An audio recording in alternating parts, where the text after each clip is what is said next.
did well. GEGE Akutami. I will never forget you for as long as I live.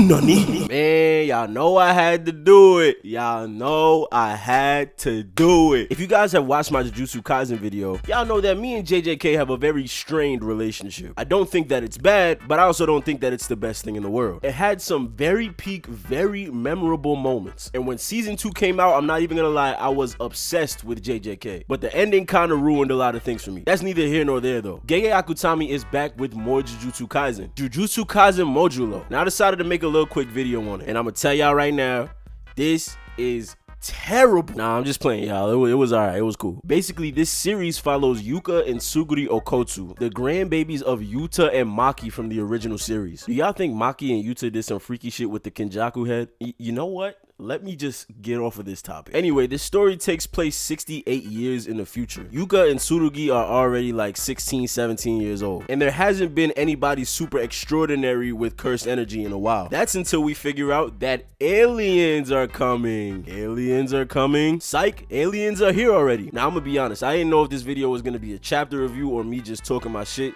But now that I'm rereading the first chapter, not a lot really happens, bro. This first chapter heavily relies on the fact that you've already read JJK. And I'm not saying that that's a bad thing, because this is a continuation, a sequel to JJK. Why would you read this if you haven't already read JJK? Duh. But what I mean by that is, nothing really happens in this chapter. Like, Yuka and Suguri go on a regular mission to go find a curse user. They find the curse user and they defeat him. That's pretty much it. And of course, the talk of aliens is sprinkled throughout the chapter. And then we have Maru following us around, who I'll get to later. But other than that, nothing really different happens. Like, nothing at all. This chapter focuses a lot more on character work than anything else. See, back in the day when Yuka was just a child, Yuta decided to give her his ring. But apparently the Gojo clan decided that it would be more fit for Yuka's brother, Suguri. And Suguri was like, hell nah, I'm a stepper, I don't need that shit. So their rivalry stems from the fact that Yuka wants to prove that she's strong enough to have the ring, and Suguri wants to prove that he's strong enough to not need the ring. I will say I do like this plot point. It is interesting to me, mostly because I really do enjoy character work. Like, One Piece is my favorite piece of fiction, so I really love character work. It's always appreciated. But this character work is kind of like the entire main focus of this one chapter, which kind of made it a little boring. Now, this is just me, and this is just what my expectations were, but I was expecting something a little bit more grandiose. You know what I'm saying? I mean, damn, I was expecting to get a lot more than what we got in this chapter. I just wanted more of the plot. I wanted more of the lore. And bruh, this is the first chapter, so we're obviously gonna get more. But this is one thing that I've been saying about JJK since JJK. To me, the plot has always been 10 times more interesting than any of the characters that we had, except for our Lord and Savior Satoru Gojo, rest in peace to the GOAT. But during the original JJK, I was always a lot more interested in the lore and how the story was gonna pan out. Yuji was pretty dry to me.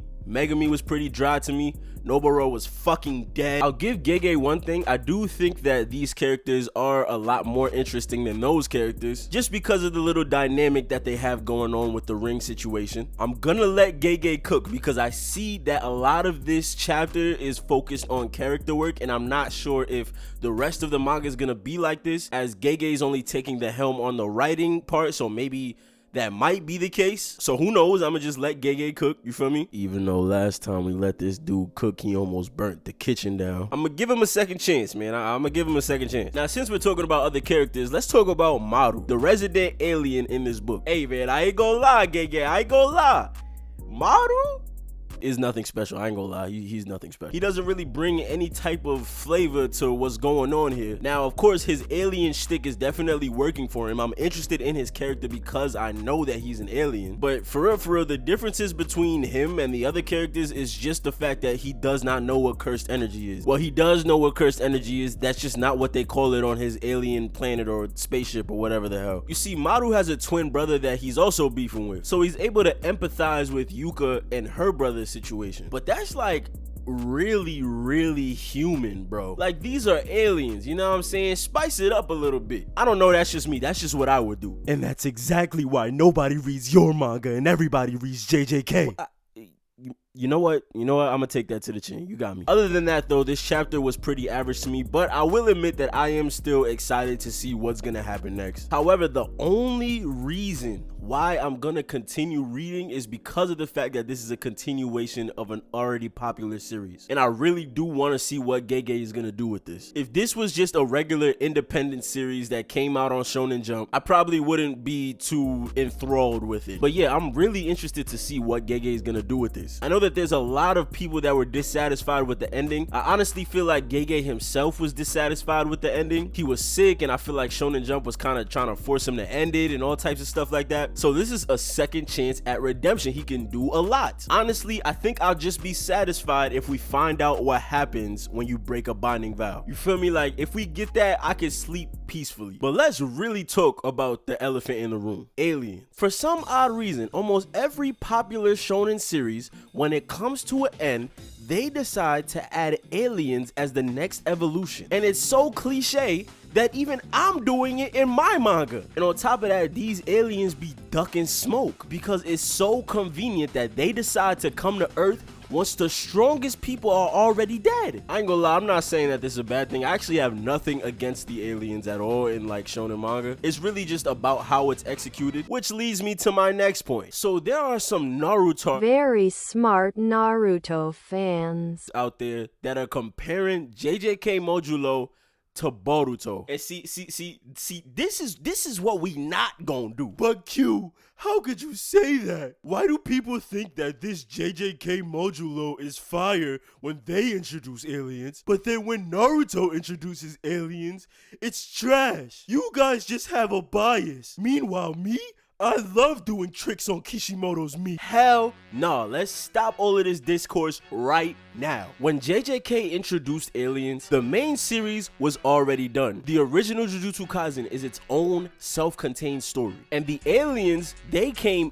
in JJK Modulo. They did not get here in the original JJK. However, Naruto and Boruto are a little bit different. Oh yeah, I get a chance to shit on Naruto. I'm bricked up right now. You see, everybody's main thing is, oh, JJK introduced aliens with no foreshadowing, and Naruto did the same thing, but everybody's saying that this shit is trash. First off, here's a little word that a lot of people don't understand. It's called nuance. The execution is very different between what Kishimoto did and what GEGE did. JJK's original story was not affected by the aliens in JJK Modulo. However, Naruto was. We have Kaguya. Kaguya was introduced at the end of the Naruto Shippuden series, not at the beginning of Boruto, but at the end of Naruto Shippuden, with no backstory, no foreshadowing, no nothing. She just kind of shows up and she ruins one of the best villains of all time, Madara. And yeah, y'all remember Madara, the dude who was actually foreshadowed to be the main villain? Yeah, he gets sideswiped for this alien bitch. And not only that, he gets killed by Black Zetsu. Calm down, Q. Calm down. All right, save it for your Naruto video. Just calm down. Long story short though, people say that the aliens in Boruto are trash